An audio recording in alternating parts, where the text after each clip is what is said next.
Bonjour. Qui a péché? À qui la faute? Voilà le type de questions que nous sommes tous tentés, je pense, de nous poser lorsque le malheur frappe quelque part ou quelqu'un.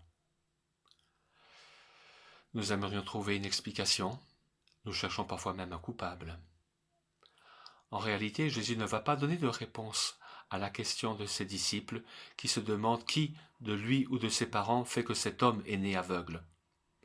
Par contre, il dit à ses disciples que cette maladie va glorifier Dieu. On comprend que c'est à travers le miracle de guérison que lui-même va opérer.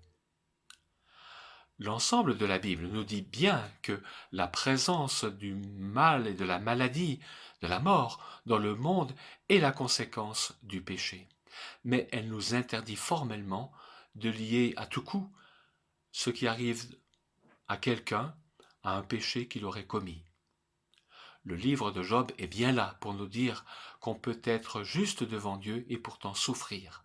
Il est là aussi pour nous dire qu'on peut dire de grosses bêtises et faire beaucoup de mal à quelqu'un en essayant de trouver à tout prix la raison de son malheur. Oui, Jésus nous laisse ici avec des questions, mais il nous rend aussi témoins de ce qu'il est capable de faire. Rien ne lui est impossible. On s'amuserait bien de la suite du récit que Jean nous relate avec beaucoup de précision et on dirait même d'humour lorsqu'il nous relate ces personnes qui se renvoient la balle de l'un à l'autre. Sauf que l'enjeu est énorme. Est-ce Satan ou Dieu qui a guéri à travers Jésus?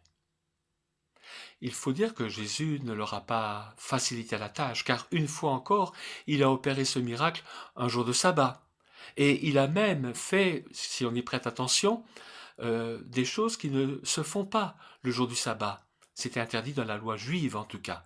Je ne dis pas dans la Bible, dans la loi que les hommes s'étaient faits à partir de la loi de Dieu. Oui, Jésus provoque, mais c'est pour nous faire réfléchir. Très certainement que le plus important dans ce récit que Jean nous relate, c'est quand même la conclusion que Jésus va tirer pour ses auditeurs. Je suis venu dans ce monde pour que les aveugles voient et que ceux qui voient clair deviennent aveugles. Parole terrible que celle-là. Oui, Jésus opère un renversement complet de valeurs. Malheur à ceux qui croient qu'ils voient clair, qui se pensent riches et bien portants. Il faut se reconnaître comme aveugle, pauvre et malade, pour que Dieu puisse faire pour nous un miracle et nous ouvrir les yeux, nous enrichir, nous guérir. Cet homme qui était né aveugle ne savait rien au départ, ni de Jésus, ni de plein de choses.